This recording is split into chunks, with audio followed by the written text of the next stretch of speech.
कि आप नहीं जा रहे हैं और निमंत्रण आपको नहीं मिला है, क्या कुछ जी, कल यहाँ मऊगंज जिले में के प्रभारी मंत्री जा रहे हैं और RDSS योजना जो केंद्र सरकार की 100% पोषित योजना है, उसके एक सब स्टेशन का उद्घाटन है।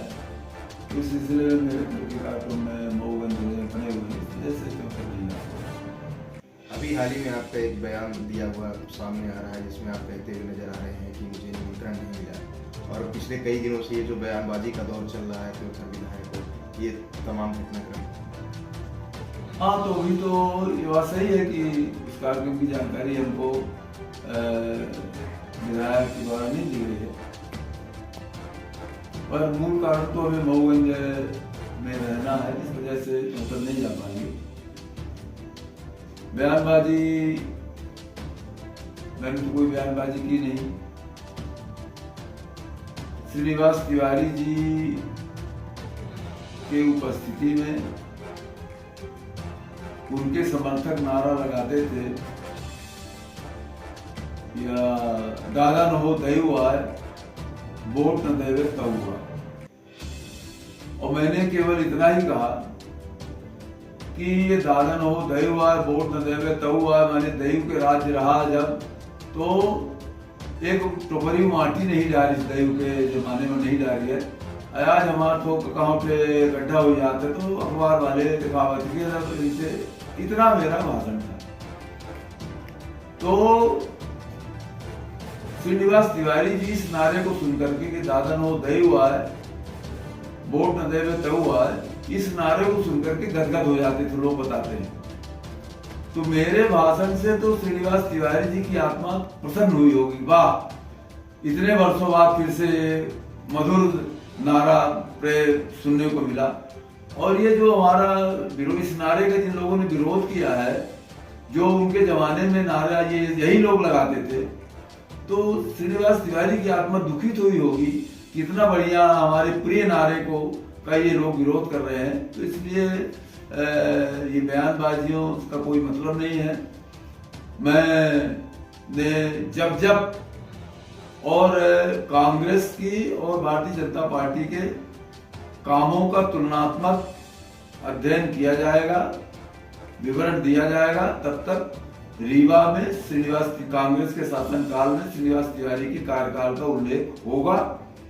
ये हम लोग 93 से कहते आए हैं, अभी तक कह रहे हैं। हमारे चाहे कैलाश जोशी जी रहे हों, चाहे सुंदरलाल पटवा जी रहे हों, और चाहे हमारे प्रदेश अध्यक्ष VD शर्मा जी रहे हों, सब लोगों ने उनके शासनकाल, उनके कार्यकाल के समय के रीवा की दुर्गति का उल्लेख अपने भाषणों में करते रहे हैं। मैंने भी वही किया है।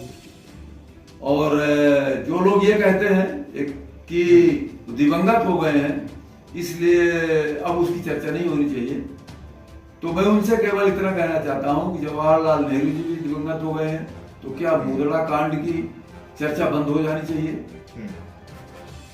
इंदिरा गांधी भी दिवंगत हो गई हैं, तो क्या इमरजेंसी की चर्चा अब हमें नहीं करनी चाहिए? राजीव गांधी दिवंगत हो गए हैं, तो क्या सिखों का नरसंहार और बोफोर्स कांड की चर्चा हमको नहीं करनी चाहिए? नरसिम्हा राव जी भी दिवंगत हो गए हैं, तो क्या उन्होंने जो अपनी सरकार बचाने के लिए विधायकों की खरों सांसदों को पैसे दिए, क्या उसकी चर्चा बंद हो जाएगी या कि नहीं होनी चाहिए? तो ये कुतर्क है कि जो आदमी अब इस दुनिया में नहीं है, उसके बारे में, उसके बुरे कार्यों की चर्चा नहीं होनी। उनका आशय तो ये है कि उसके श्रीनिवास तिवारी के बुरे कार्यों की चर्चा मत करो। लेकिन श्रीनिवास तिवारी एक व्यक्ति नहीं थे, वो कांग्रेस पार्टी के रीवा जिले के प्रतिनिधि थे। और मुख्यमंत्री दिग्विजय सिंह कहते थे कि पूरे जिले के, पूरे प्रदेश का मुख्यमंत्री मैं हूं, लेकिन रीवा जिले के मुख्यमंत्री श्रीनिवास तिवारी।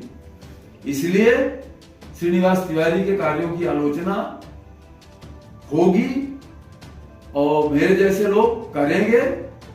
कांग्रेस की सरकार की आलोचना है, अकेले वो श्रीनिवास तिवारी की व्यक्तिगत आलोचना नहीं है। श्रीनिवास तिवारी की जिम्मेवारी थी इस जिले को गड्ढों से काटने की। श्रीनिवास तिवारी की जिम्मेदारी थी हर घर को 24 घंटे बिजली देने की।